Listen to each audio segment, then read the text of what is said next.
spiritual disciplines, in Buddhism, because it essentially recognizes this problem, is that it never ends. Like you can't. So it solves it by literally uh, changing the vector of your intentions. That you intentionally have as little as possible. Right. You essentially Right. Right. watch for Right. it. Like you Yeah. because it's you set your mindset to it. Okay, I don't need stuff. This is all useless stuff. I don't need it because I think that works because you recognize that there are more important things in life that you should be uh, devoting your time and energy to, and it cuts off this whole premise of you can find fulfillment or contentment in all these external things.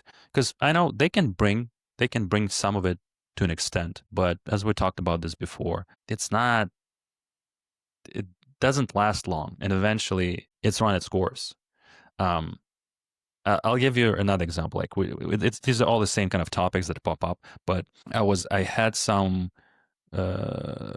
brought over some candies, the Ferrero Rocher, Uh-huh. the chocolates, Yeah. and there's a big box of them.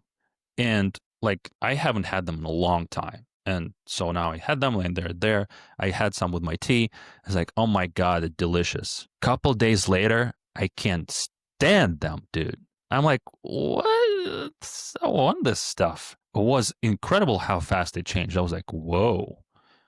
Now it's literally like, I don't want this. This Mm. is so funny because nothing, what changed? Same candy, same ingredients, but just because I've had it for several days in a row, like, nah, No. this is not good now. So that's crazy, which means if I went out and bought these candy, it would be like, I don't need this, right? Because it doesn't last that long.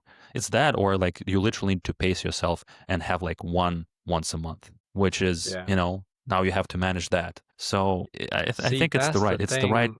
and another example of this, of the proper value, that if you have it and you revisit it and it keep at the forefront of your life, it's going to be better off. So keeping in mind that I'd rather have less, I need to have less, I don't need this stuff, is the right default position, I think. I think that's a good way to, yeah. It's something achievable, right? It is, yeah. It's not like a rule set. You must have this specific limits or whatever. It's more like the concept and the principle of, okay, yeah, less is better, because the likelihood of stuff giving you anxiety is more, because things, the more stuff you have, the more you worry about losing it, So the less you have, you don't have to worry about it. It's off Yep. it's not mentally, because that's also true, because you're not going to be able to take any of the stuff that you earn once you Yeah, pass, with you. It's like, it doesn't matter at the end of the day, Like, so what if you have a whole bunch of stuff, Like, sure, I guess the value of it is, as you live, what kind of experience does that thing can give you? Because I can see how, some tools are useful to have, right? Without it, you can't do work, or without it, so there are, utilitarian values to certain things. But in terms of like what other things that you can enjoy, I mean, the problem is the sky's the limit. You can have, imagine if you can have like everything there can have. Eventually, you're gonna get bored of it. It's like uh, Yeah. how many things you can enjoy. It's just like it's all depending on, and sometimes people's ego get in the way, because then they start comparing. They start like, okay, now I'm gonna have a private jet. I'm gonna have this. I have that. I have yachts. I have this. It's all meaningless. But somehow people think Yeah, that's like this a good way to multiplication of show that they're, things, yeah, doesn't really lead anywhere. Well, like I've been becoming more and more aware of it even in my life, because I keep encountering things that gain my interest, and then I lose it. I lose my interest in those things. So even on the level of that, of like, whoa, yeah, what can I learn? What can I read? What can I engage in? I notice that the same arc passes where like I don't care about this stuff yeah, anymore. And it's so it strange is because strange. at some point you were like, oh, this is like so important. This is the best thing ever. Or this is definitely what I need to do next. And then you drop it or you lose it or you go away from it. So that means there is nothing that you can rely on like that. There's nothing, there's no purchasing ground that you can like arrive at and like, yay, I made it. This is the thing. You know, So it further and further kind of like reinforces the idea of non-attachment.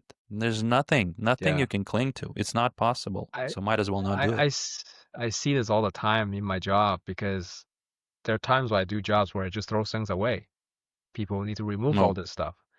I'm like, it's a lot. Some of the stuff is like, oh my God, like there's so much things that people just eventually like, nope, no, we don't use, no need anymore. It's a burden. It became a burden and they need to get rid of it. They need to spend money to get Yeah. rid of it. So yeah, it's like that. It's like a vicious cycle. it is. So sometimes people just lose themselves, like, oh yeah, I got to have all this stuff. Like, my job is to move people's stuff, so it's like I see everything, all kinds of stuff that people have. Sometimes it's a lot, they have a lot of things, and it's just, sometimes it creep up to you because it's like you don't Yep. realize you're having all that stuff, but then it's a mental burden. It's like, oh yeah, and if I had to move, I had to move all of it.